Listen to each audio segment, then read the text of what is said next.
우리 옆에 사람에게 이렇게 오늘 다시 한번 좀 인사하십시다. 하나님이 오늘 큰 은혜 주시기를 기도합니다. 여러분, 모세는 이스라엘 백성의 아주 민족의 지도자로, 최고의 지도자로 얘기합니다. 누구도 거기에 반론을 제기할 사람은 없습니다. 모세는 굉장한 사람이었음에 분명하고 굉장한 일을 행했던 사람임에 분명합니다. 그런데 여러분, 모세를 깊이 생각해보면 모세처럼 모순덩어리도 없습니다. 왜 그러냐면 보세요. 리더가 되려면 그 많은 민족을 이끌고 그 많은 백성을 이끌고 가려면 뭐예요? 말도 잘해야 되죠. 여러분, 미국도 대통령이 누가 됩니까? 오바마 같은 사람, 말 잘하는 사람이 됩니다. 클린턴 같은 사람, 그죠? 그러니까 말도 좀 잘해야 되고, 수량적인 기준을 보면은 또 여러분, 그런데 말 더듬이였잖아요. 오늘 본문에 말을 못한다는 얘기가 오늘 원어적인 의미로는 자기는 말을 더듬는다는 거예요. 어떻게 스피치를 할 수 있겠어요?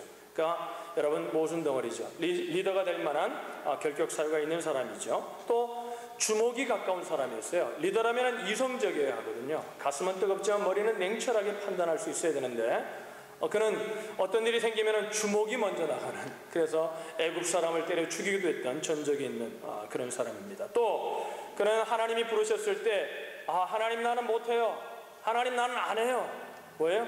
부정적이고 우울적인 기질이 있는 사람이었습니다. 그러니까 늘 부정적이에요. 또 우울해요. 그러니까 뭐예요? 뭔가 해도 못할 것 같고 자기는 하면 못할 것 같고 그런 생각으로 가득 차 있었던 사람입니다. 그런데 하나님께서 모세를 사용하셨다는 것입니다. 모세를 사용하셨다는 거예요.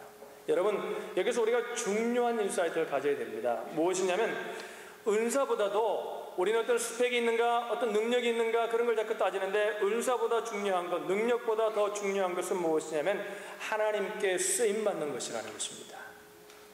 능력이 없어도, 은사가 없어도 하나님이 쓰시는 사람이 된다면, 될 수만 있다면 그는 여러분 너무나 당연하지 않겠어요? 하나님은 은사를 보고 능력을 보고 우리를 고르지 않는 이유가 너무나 당연하지 않겠습니까? 하나님은 능력이 필요하신 분이 아니에요. 하나님은 은사가 필요하신 분이 아닙니다. 그러니까 여러분, 우리가 잘 알아야 되는 것은, 우리가 은사가 있는 것도 귀하고 중요하고 또 능력이 있는 것도 참 좋고 아름다운 거지만, 그러나 하나님이 쓰시는 사람이 되는 것이 더 귀하다는 사실을 우리는 오늘 모세를 통해서 다시 한번 기억해야 합니다. 여러분, 하나님께서는 하나님이 쓰시는 사람의 기준이 있습니다. 근데 그 기준이 사람의 기준과 하나님의 기준이 아주 다르다는데 우리는 주목해야 합니다. 여러분, 세상의 기준은 뭐예요? 말도 좀 잘해야 되고 외모도 좀 잘생겨야 되고 저처럼, 그죠? 왜 안 웃어요? 내가 좀 심각해 보이세요? 여러분이 말씀을 여러분 릴렉스하고 들으시길 바랍니다. 저처럼 잘생겨야 되잖아요. 누누 형제가 비운데 앉아가지고 내가 목사님보다 나아요. 잘생겼어요. 저 중간쯤에 우리 충목 형제도 웃네요. 자기도 잘생겼다 이거죠. 나도 낫다 이거죠. 나도 그 나이 땐 괜찮았어요. 사가서 그렇죠. 여러분, 좀 말도 잘해야 되고, 그죠? 외모도 좀 준수해야 되고, 뭔가 좀 호감이 가야 되지 않겠습니까? 그죠? 그래서 또 카리스마가 있어야 돼요. 여러분, 그래서 여러분 아세요? 미국의 대통령이 되려면 외모도 굉장히 신경을 쓰고요, 살이 있으면 다이어트도 하고 이런답니다. 그 사람에게 호감을 주는 거죠. 그렇지 않겠어요? 또 카리스마도 있어야 되겠죠. 여러 가지 능력들이 있어야 되겠죠. 그러나 여러분, 모세에겐 그런 것들이, 부족한 것들이 있었음에도 불구하고 하나님이 쓰셨다는 것입니다. 세상의 기준과 달랐다는 것입니다. 무엇입니까, 여러분?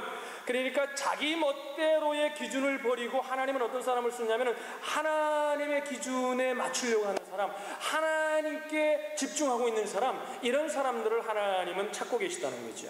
그러면 이런 사람들은 어떻게 되는 것인가? 생각한다고 내가 마음을 바꾼다고 그것이 되는 것인가? 그것은 아닙니다. 성경이 말하는 그런 사람들은 어떻게 가능하냐? 속사람이 변화되어야 가능하다고 성경은 말하고 있습니다. 배움을 통해 되는 것이 아니라는 것입니다. 여러분, 그러니까 우리가 변화되었는가 안 되었는가가 하나님이 쓰시는 가장 높은 최초의 기준이라는 것이죠. 모세의 나이 80세에 하나님이 그를 부르셨습니다. 떨기나무 불꽃 가운데 그를, 모세를 부르셨죠.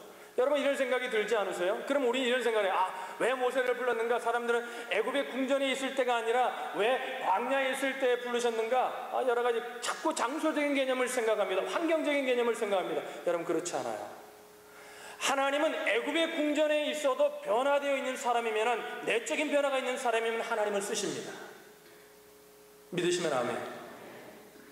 광야에 있기 때문에 모세를 부르신 것이 아니에요. 그러면 광야에 있을 때 모세가 광야에 가자마자 조금 세월이 지났을 때 바로 부르시면 되는데 왜 40년이라는 기간을 기다리셨냐는 거예요.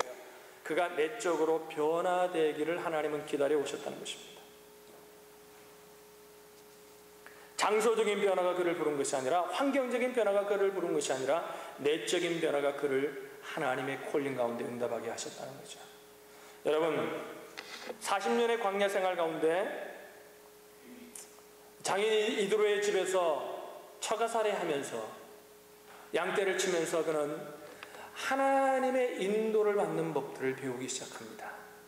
하나님을 바라보며 살아갈 수 있는 법들을 그는 배우기 시작한 거예요.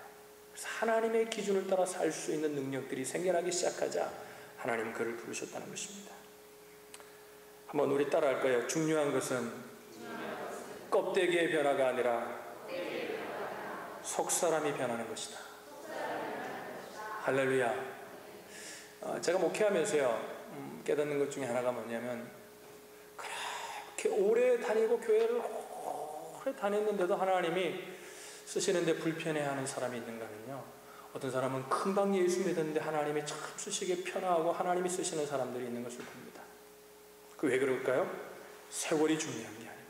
우리 속사람이 변해야 하나님이 쓰실 수 있다는 거죠. 여러분, 출애굽을 하잖아요, 이스라엘 백성이요. 출애굽의 의미가 뭡니까? 왜 그들이 출애굽을 해야 됩니까? 출애굽을 통해 이스라엘 민족이 어떻게 변합니까? 광야의 삶을 통해 어떻게 변합니까? 가나안 땅에 들어가기 전에 어떻게 그들의 삶이 변합니까? 여러분, 출애굽을 한 것 그 자체가 목적이 아니라 뭐예요? 그들이 가나안 땅에 들어가기 전에 어떻게 돼요? 그들은 변화됩니다. 예배 공동체로, 신앙 공동체로, 온 민족이 함께 하나님을 일사불란하게 예배하는 자들로 변화돼요. 하나님 그들을 가나안 땅으로 들어가게 하십니다. 성경이 말하는 강조점은 뭐냐면 변화에 주목하라는 거죠. 이스라엘의 속사람의 변화를 보라는 것이죠. 여러분, 사도행전 27장의 내용을 알죠? 하나님이 바울에게 이제 소명을 주셔서 로마로 향하여 복음을 전하고자 늘 기도해왔고, 이제 하나님의 때가 되어서 그는 로마로 가기 위해서 복음을 전하기 위해 길을 떠납니다. 그러다가 그는 유라굴라라는 폭풍을 만나요. 엄청난 폭풍을 만납니다. 죽을 뻔해요. 이런 생각이 들지 않았어요? 하나님께서 허락하신 로마형인데 왜 그런 일이 일어나는가? 왜 그런 일이 일어나는가? 여러분, 우리가 기억해야 될 것이 있습니다. 고난 속에 하나님의 뜻이 있음을 보여주는 거예요.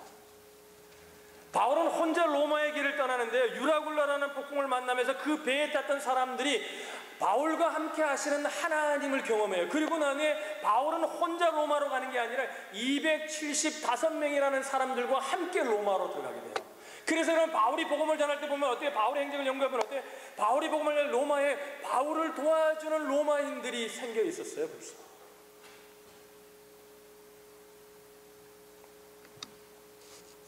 하나님이 왜 모세를 그 고난 가운데 주셨다는 것입니다.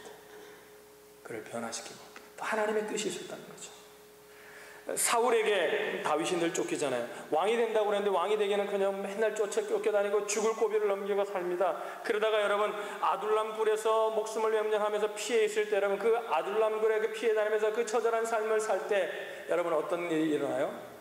평생을 다윗을 도와줄 동력자들을 거기에서 만나요. 그 고난 가운데. 그러니까 여러분, 우리가 얼마나 애굽의 궁전에 있느냐, 어디에 있느냐, 여러분 상관이 없습니다. 고난을 받느냐 하느냐, 저는 지금 고난의 얘기만 하는 것이 아닙니다. 그 속에서 우리가 관심을 가져야 되는 것은 환경의 변화가 아니라 내 내적인 변화에 관심을 가질 수 있는 저와 여러분들이 되시기를 주님의 이름으로 축복합니다. 우리가 이렇게 기도할 수 있습니다. 하나님, 형통케 해주십시오. 하나님, 관계를 회복시켜 주십시오. 하나님, 길이 열리게 해주십시오. 하나님, 이렇게 역사해 주십시오. 기도하실 수 있습니다. 그런데 여러분, 그런 기도의 공통점이 뭐예요? 외형적인 변화에만 초점이 맞춰 있다는 거예요. 여러분, 거기 기도에다가 더하는 기도가 있어야 됩니다. 하나님, 나를 변화시켜 주십시오. 하나님, 내 속사람을 변화시켜 주십시오. 그럴 때 내 속 사람이 변할 때 하나님이 우리를 쓰실 수 있는 사람들이 됨을 여러분 기억하실 수 있기를 바랍니다. 우리 인생이 언제 점점 앞으로 나아가게 됩니까? 점점 어떻게 담대하게 하나님을 바라보고 인생을 살아가고 하나님의 역사를 경험하고 놀라운 일들을 경험하면서 우리가 어떻게 그런 일들을 경험하게 되죠? 여러분, 많은 분들이 이런 생각을 해요. 어떤 환경이 변하고 모든 것들이 변할, 제가 목회하면서 깨달은 것 중에 하나가 또 이게 있어요. 뭐냐면요, 어떤 사람이 이런 얘기를 해요. 목사님, 제가요 이제 이만큼만 되면요, 제가 학교를 졸업하고요, 제가요 이렇게 하겠다고 이제 안정이 되면요, 아니면 어떤 사람은 목사님, 내가 이제 비즈니스에 좀 안정이 되면요, 그러면 내가 하나님께 더 가까이 나가고 하나님이 쓰시는 일들을 위해서 내가 하겠습니다, 그래요. 근데 절대 그런 일들이 일어나지 않는다는 사실이에요. 환경이 변해서 하나님이 쓰시는 사람이 되는 것을 저는 본 적이 없습니다. 속 사람이 변할 때 하나님이 쓰시더라고요. 할렐루야. 놀라운 거예요. 근데 우리는 뭐에 자꾸 환경을 변화시켜 달라는 거예요. 하나님 더 좋은 환경을 주면 내가 다 잘할 수 있다는 거예요. 환경의 영향을 받지 않는다는 얘기가 아닙니다. 받습니다. 그러면 속 사람이 더 중요하다는 거죠. 그러니까 여러분, 우리 인생이요, 여러분 전진하길 원하십니까? 여러분 인생이 점점 더 나아지고 점점 하나님께 더 가까이 나가고 하나님이 주시는 복을 누리길 원하십니까? 믿으시면, 그리고 원하시면 우리 아멘 하십시다. 그러면 여러분요, 따라하세요. 변화하면 전진하게 된다. 어떠세요? 동의하세요, 여러분? 문제는 외부에 있는 것이 아니라 내 속사람이 있다는 거예요. 성경은 항상 속사람에 관심을 갖고 있습니다. 그래서 모든 인류의 그 모든 악한 일들이 어디서 왔다는 거예요? 죄 때문에 왔다는 거예요. 내 속사람 때문에 왔다는 거예요. 우리가 지금 민수기를 수요일날 공부하고 있는데, 민수기 신명기 내용을 보면요, 여러분, 이스라엘 백성이 언제 전진합니까? 그들의 적을 물리쳤을 때입니까? 아니에요. 언제 전진합니까? 그들이 변화되었을 때예요. 하나님이 원하신 대로 떠나가요. 변화하면 전진할 수 있다는 거죠. 한번 다시 하십시다. 제가 변화하면, 그러면 여러분 전진할 수 있다. 그러면 이렇게 한번 하죠. 주무시려고 하는 분들이 있어서 하는 거예요. 자, 변화하면 할렐루야. 그러니까 전진에 초점을 맞추지 말고, 무엇이 자꾸 환경에 자꾸 초점을 맞추지 말고 뭐예요? 변화에 초점을 맞추라는 거죠. 변화에 초점을 맞추라는 거죠. 변화하면 전진할 수 있습니다. 여러분, 변화를 통한 이제 우리가 변했잖아요. 그러면 변하고 나면 어떻게 돼? 이제 전진할 것들이 이제 준비가 된 거예요. 그러면 이제 변화하면서 끊임없이 전진하고 나아가는 삶을 살려면 우리에게 세 가지가 필요합니다. 첫째는 뭐냐면, 따라합시다. 말씀이라는 기준이 있어야 돼요. 여러분, 여기를 잘 보세요. 기준이 없어도 한두 번은 잘할 수 있습니다. 그런데 기준이 없으면 끊임없이 지속하게 그 길을 걸어갈 수 없어요. 어떤 분들이 한번 기도해서 은혜를 받아가지고 그러고 막 뜨겁게 섬깁니다. 그런데 기준이 없으면 오래 못 가요. 그래서 여러분, 그걸 뭐라고 그러냐면 냄비 신앙이라고 해요. 바르르 끓였다가, 근데 여러분, 라면은 냄비에 끓여야 맛있어요. 근데 하나님의 은혜는 냄비가 아니에요.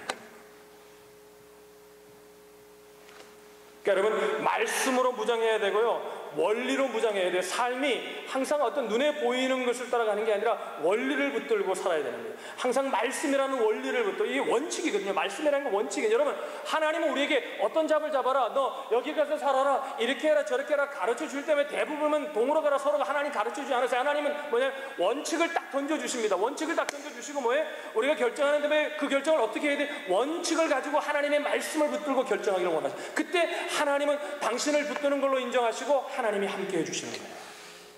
전진하게 하시는 거죠. 그러니까 여러분, 여러분 오늘 저를 위해서 기도를 많이 특별히 많이 해주셔야 됩니다. 제가 오늘 오후에 영어를 해야 돼요. 나는 어제부터 잠이 안 오는 거예요. 왜? 우리 앞에서 제가 그냥 영어 해도 돼요. 왜? 우리는 다 뭐 그렇고 그런 사람이니까. 뭐 독길 개길이니까 차이가 별로 없지만, 미국 사람들 앞에서 해야 되잖아요. 그 사람들이 보면 얼마나 웃겠어요, 그죠? 아, 그래. 우리 세라 보고 좀, 야, 발음을 교정해달라 그러려다가, 아유, 하나하나 똑같은데 내가 하지 뭐. 하기로 했어. 여러분, 영어도요, 탄탄한 문법의 기초가 있어야만이 고급 영어가 되고 좋은 영어가 되는 거예요. 그죠? 아무리 미국 오래 살아봐요. 샤샤샤 뭘 하는데 영어가 아니에요. 어떻게 보면. 그죠? 어떤 데 우리는 뭔 말 하는지도 모르고 해요. 그래도 야, 대단한 거는요, 미국 사람은 못 알아듣는데 한국 사람은 알아들어요. 그 영어를. 왜? 우리 비슷하니까. 비슷하니까. 알아들어요. 원리와 기초 없이 탁월함은 불가능한 거거든요. 그죠? 제가 학교 다닐 때 오토바이를 좋아했어요. 오토바이가 있었거든요. 우리 아버지 몰래 옆집에 갖다 놓고 이제 탔었는데, 그 오토바이 타면 참 재밌어요. 그 오토바이를 타면, 처음에 타면요, 이렇게 바람이 이렇게, 오늘 같은 날, 이제 비가 타고 난 다음에, 요 날에 오토바이 타기 아주 제가 제일 좋아하는 날이에요. 운전하기. 바람이 살살한 게 아주 봄바람 같은 게, 그죠? 오토바이를 타는 거예요. 그러면요, 한 80km 막 이렇게 달리면요, 총알 같아요. 막 날아가는 기분이. 막 총알 같아요, 총알. 근데 여러분, 비행기 다 타보셨잖아요, 그럴 때. 비행기는 몇 킬로로 달려요? 한 900km 정도. 평균 속도가, 그죠? 근데 비행기 타면 어때요? 가만히 있는 것 같아요. 그러니까 제가 무슨 얘기를 듣냐면, 느낌이라는 게, 우리가 느끼는 그 느낌이라는 게 믿을 만한 것이 못 되는 거예요. 정확한 게 아니에요. 여러분, 그 비행기 조종하는 조종사들이요, 사람이 착시 현상이 일어날 때가 있답니다. 옛날에는 그 계기나 이런 것들이 없을 때는 착시 현상이 일어나서 사고가 많이 났는가 봐요. 그러니까 비행기 조종사들이 착시를 이기기 위해서 계기 조종 훈련을 한대요. 그러니까 시뮬레이션으로 훈련을 하잖아요. 근데 눈으로는요, 이게 비행기가 막 땅으로 때려 박는 것 같은데요. 그런데요, 계기로는 아니에요. 그러면요, 조종사가 뭐를 믿냐면 계기를 믿고 운전을 해야 돼요. 이거 훈련을 한다 그래요. 인생을 살다 보면은 우리의 눈과 우리가 오감으로 느끼는 느낌과 말씀이라는 계기가 서로 다르게 느껴질 때가 있습니다. 그때 우리 신앙의 기준이 있어야 돼요. 느낌을 따라가면요, 안 되는 거예요. 말씀을 붙들고 살아야 돼요. 할렐루야. 우리가 이제 하나님의 교회를, 성전은 우리죠. 하나님의 교회를 우리가 건축하는데, 여러분, 말씀을 붙들고 건축할 수 있는 저와 여러분들이 되시기를 주님의 이름으로 축복합니다. 우리 교회를 짓는 게 아니에요. 그 과정을 통해 뭐예요? 하나님을 붙드는 거예요. 우리가 아무리 교회를 잘 지었고 계획대로 멋있게 다 지어도요, 하나님을 붙들지 않고 지으면 그 과정이 다 헛거예요. 눈으로는 교회가 서 있을 수 있어요. 신앙이 무엇입니까? 내 눈의 판단을 믿지 않는 거예요. 말씀의 계기를 믿고 따르는 거예요. 둘째, 우리가 전진하려면, 속 사람이 변하고 난 다음에 끊임없이 전진하려면, 첫째, 말씀의 기준이 있어야 되고, 두 번째, 성령의 능력을 의지해야 합니다. 기름 부음이 있어야 한다는 거예요. 하나님을 경험해야 한다는 거죠. 엎드려 하나님의 능력을 구하게 될 때요, 우리가 알지 못하는 능력이 임함을 우리가 경험해야 합니다. 여러분, 저를 좀 보세요. 우리가요, 몰라서 못하는 경우도 간혹은 있어요. 그러나 대부분이요, 아는데도 못해. 왜요? 능력이 부족해요. 능력이 없는 거예요. 이번에 주석이 형제가 이렇게 디자인하는데, 저도 알아요. 이렇게 하면 되고 이렇게 하면 좋겠고 알아요. 그런데 저는 능력이 없어요. 왜? 포토샵을 못해요. 능력이 없는 거예요. 주석이는 앉아가지고 척척척 이러면 툭 되더라고요. 내가 불어가지고, 야, 나도 좀 배워야 되겠다. 그랬더니 주석이가 웃어요. 왜? 쉬운 게 아니거든요. 늙은이는 배울 수 없는 거라는 눈치로 이렇게 보더라고요. 그렇게 봤는지 안 봤는지, 하여튼 내가 그렇게 느낀 거죠. 주석이가 이번에 아주 고생 많이 했습니다. 며칠 동안. 밤잠도 못 자고. 여러분, 우리가 능력이 없는 거거든요. 알아요. 이렇게 하면 되나, 이렇게 디자인하면 되고, 이렇게 하면 좋을 것 같고, 알아요. 아는데 뭐예요? 할 수 있는 능력이 없는 거거든요. 그래서 신약성경에 하나님 뭐라 그러셨냐면은, 구하라 그랬어요. 성령을 구하면 어떻게 했어요? 성령을 어떻게, 기름부터 물부터 부어주시겠다는 거예요. 그러니까 여러분, 이제는 뭐예요? 능력이 없어서 못했다는 얘기를 못하는 게, 그 얘기는 뭐냐, 하나님 앞에 엎드려 성령의 능력을 구하지 않았기 때문에 못한 거지, 능력이 없어서 못했다고는 우리가 고백할 수 없다는 거예요. 성령이 말하는 거예요.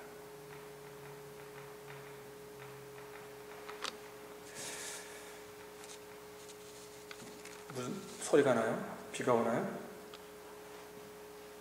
성령의 기름 부음은 순종을 가능케 하는 능력이거든요. 세 번째, 함께 일할 수 있어야 합니다. 오늘 본문에도 우리가 보면 모세가 하나님 부르셨을 때 나는 말도 못합니다. 어눌한 자입니다. 보낼 만한 자를 보내셔야죠. 그래요. 하나님이 좀 화가 나셨어요. 응? 화가 나셨어요. 보세요. 10절에 보면 모세가 여호와께 고하되 주여 나는 본래 말에 능치 못한 자라 주께서 주의 종에게 명하신 후에도 그러하니 나는 입이 뻣뻣하고 혀가 둔한 자니다. 우리가 늘 이런 생각합니다. 하나님이 우리 인생의 삶 가운데 어떤 축복을 주시고 우리의 삶 가운데 어떤 길을 열어주실 때에 어떤 것은 우리가 할 수 있는 것도 주시지만 어떤 건 우리가 할 수 없는 것 같은 것들이 우리에게 주어질 때가 있어요. 그때 우리는 하나님이 주셨는데도 뭔 생각하냐면 나는 할 수 없어요 그래요. 왜 그러는 거예요? 자기 자신이 혼자 해야 된다고 생각을 하는 거예요. 근데 하나님은 내가 할 수 없으면 어떻게 해요? 능력이 필요하면 능력을 주시고 도움이 필요하면 다른 돕는 자를 주셔서 하게 하신다는 거예요. 믿으시면 아멘. 그러니까 모세는 항상 혼자 뛰어야 된다고 생각하니까 하나님 부르시니까 하나님 난 못해 벌써 생각하는 거예요. 머리는 빨리 돌아갔던 것 같아요. 그리고 자기 자신을 정확하게 파악하고 있었던 사람 같아요. 하나님 할 수 없습니다. 하나님 그러는 거예요. 야, 네 옆에 네 형 아론은 있잖아. 걔 말 잘하잖아. 걔 보고 할 말을 주라. 그럼 내가 그 아론의 입에도 능력을 더해서 내가 함께 하겠다. 하나님 말씀하시는 거예요. 여러분, 혼자 뛰면 낙심합니다. 따라합시다. 혼자 뛰면 낙심한다. 가정에서도 가정의 삶을 살면서도 어떤 데 이제 가정에 관한 얘기들을 좀 상담하다 보면 이런 것들을 많이 봐요.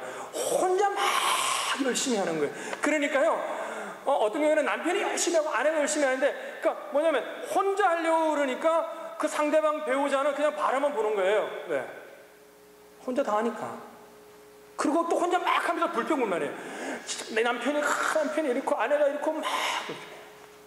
여러분, 왜 부부로 지어줬어요? 같이 하라는 거거든요. 할렐루야. 저는 제가 잘할 수 있는 게 있고요. 저희 아내가 잘할 수 있는 게 있어요. 어떤 분은 그래요. 목사님은 사모님 잘 만나서 목회해요. 그래요. 그래요. 그렇다고 저는 생각해요. 저도 그걸 동의해요. 근데 저는 또 속으로 이렇게 생각합니다. 사모도 목사 잘 만났으니까 사모 역할 잘하는 거예요. 같이 가는 거거든요. 아멘? 아멘?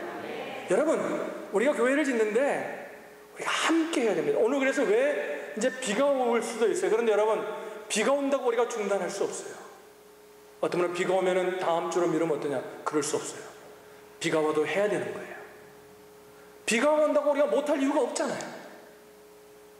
아마 우리가 이제 공사를 하는 가운데 여러분 기도할 때 어떻게 날씨가 변하게 해서 날씨가 변동이 가가지고 홍수가 떨어져도 우리가 공사를 못 지어요. 그러면 그 난간도 우리가 함께 하면은 동력자들과 함께 혼자 하려고 하니까 오늘 만약에 우리 손 집사님이 건축 담당하고 계시는데 건축사였고 혼자 기도 혼자 못해요. 함께 하는 거예요. 함께. 할렐루야. 그 여러분에게 오늘 제가 나누어드렸죠. 주보면 칼럼을 썼습니다. 여러분이 기도가 있어서 정말 일이 가능했고요. 하나님의 은혜 가운데 가능했어요. 근데 여러분, 우리가 하나가 돼서 협력해서 일을 감당하기 위해서 여러분에게 부탁드릴 걸 제가 한 두 가지를 부탁드렸습니다. 하나는 어떤 궁금증이 생기잖아요. 이제 교회를 사랑하고 짓는데 관심이 있다 보니까 궁금증이 생기잖아요. 그러면요, 우리 손 집사님 한 채널을 통해 그 궁금증을 해결하실 수 있기를 바랍니다. 왜 그러냐면요, 건축하다 보면 자꾸 상황이 변하니까 어떤 계획들이 변할 수 있고 어떤 일들이 지난주에 결정했던 일이 이번 주에 조금 바뀌어 있을 수 있는데 다른 분들에게 자꾸 얘기를 듣다면 교회가 왜 건축하다 시험 내면 돈 때문에 시험이 드는데 그게 아니에요. 사람들이 말 때문에 시험 들어요.